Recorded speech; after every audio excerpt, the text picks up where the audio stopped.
Okay, so in the close guard, first one, arm lock. So there's different ways of doing the arm lock.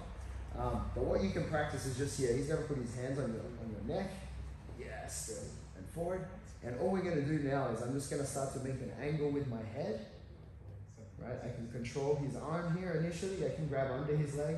Now, if you're doing it like step by step, you can like step up, like with my hips. This one bites. And now this one is going to come around the corner, bite the head. From here, I can go two hands on, and I'm just going to bring his wrist towards my thigh and my hip on this side. My heels bite down, my butt up, and that keeps his arm stuck. Also, his head is kind of knocked off balance in the line of his knee. So it makes it very hard for him to stack me now, right? So that would be like step by step, which is like 1, 2, catch, over, right? When you start to get better, you can start to like go here, and then you're gonna start to like just jump your head off line, and now your hips are gonna come high, and you're gonna come around the corner. And now we're coming around, bite, then we finish. So that would be the arm lock. Next one, we have the triangle.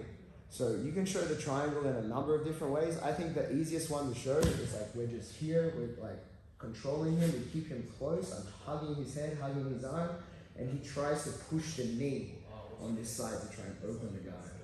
Yeah, so I'm gonna switch hands on the head, and I'm gonna peel the pinky in. I start to push him away a little bit with my legs, and then I retract my legs and I jump. Right, this is both the easiest one one of the easiest ones to show, and also one of the easiest ones to get in sparring and training too.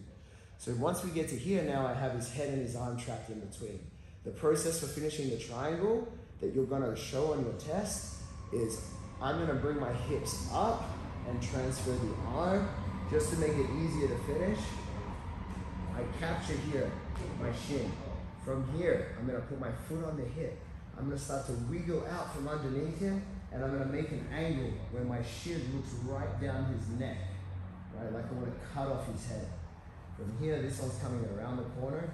At this point, I'm pinching my knee in, and this one's closing space. It's already choking, because I'm keeping his shoulder tight while this one's coming across.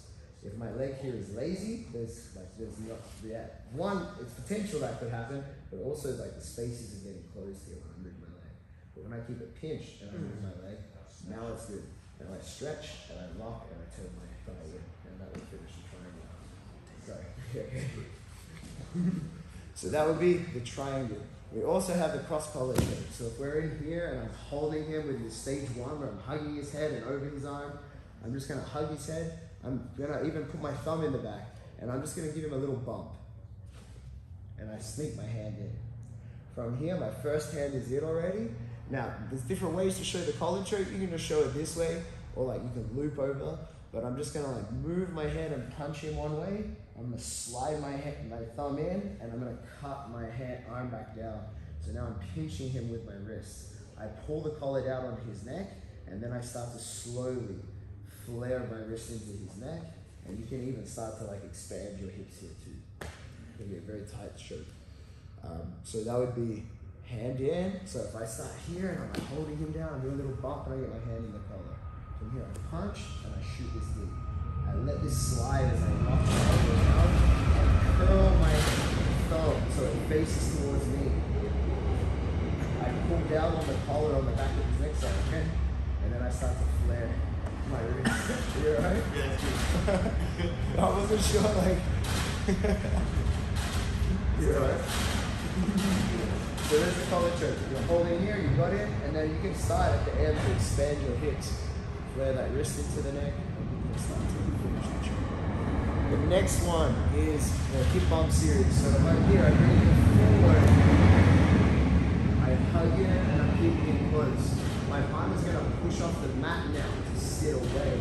So as it starts to pull me up off the mat, push it all the way back. I'm going to reach my hand out, and now I'm going to stand on the pivot of my legs.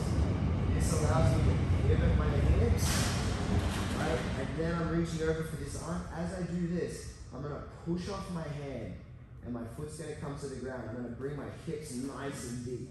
like right to his hips. So for him now to be able to push back into me is really hard. I'm down and I'm like, almost like I'm smelling my knee.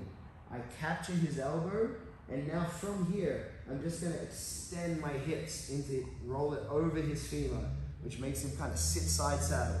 I capture his elbow, and now I look around the corner and I give him a nudge around the corner.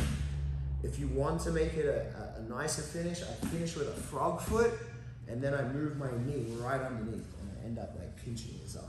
So now we're in a position where we can start to do triangles, we can start to do arm locks, there's all sorts of like fun stuff we can start to do here. So that would be the hip bump sweep.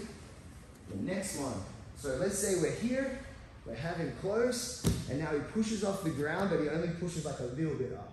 So I have the choice now. I can start to look at Kimura or Guillotine. For the Kimura, I'm not gonna get my hand all the way down, but I can get my elbow. And I still wanna get my base, so I'm gonna make that angle again. I'm gonna like use my hips. I'm gonna swivel my hip so that I'm on my hip bone. So when this one reaches over now, I get a really tight angle, and it's a bit harder for him to push me directly back down because of the angle of my spine. I line up my elbow, my shoulders, and this arm comes around, and it's gonna go right around his elbow here. I connect, and now I'm gonna start to push off this leg to start to sit my hips out this way. Now, as I do that, if I can thread this, my leg on the backside inside, I push off the mat to like almost bridge myself back down. So it kind of plants him down, and it's harder for him to pull away. And now we're just making little adjustments. So I'm gonna like do like a little hip escape, and my leg comes up, a shoulder escape. A hip escape, a shoulder escape. Now he's tapping already. I'm gonna bring my leg over. And now the finish, I'll just ease up a little bit, is I'm gonna start to pull his shoulder out of the socket, and then I'm gonna start to keep getting on my hip and start, basically, you can imagine if we can like keep rolling over here and start to like roll over with it. So that would be the Kimura. The next one's the Guillotine. So the Guillotine here is we have the hands on the mat, still same thing. Now we can do it from this grip, or I can do it from here. Right, so that's almost a direct setup. But here, if he pushes away a little bit, again, same thing. I get to my elbow. I might be looking for the Kimura, and my ass comes out, but except now, like his hands are kind of tight, and maybe it's hard to get in there. So I'm just gonna reach back. I'm gonna wrap his neck, and I come up to my hand. From here, I plant, and I'm looking to now scoot my butt back as far as I can. So I'm gonna push off him, and I'm gonna shoot my butt back. Almost like I'm like landing on my butt cheeks with my shoulders forward. From here, my hand is cupping his chin. I'm gonna reach through, grab it. I do a little centerline shift with my chin, allowing me to tuck my elbow under and connect really well to the other side of his neck. I bring him down and I close. And at this point, he's already like, ah. That's why I had to slow down there at the end. Because you're tucking his head under as you have that like connection with the inside of the neck. So that would be all of the guide stuff. Triangle,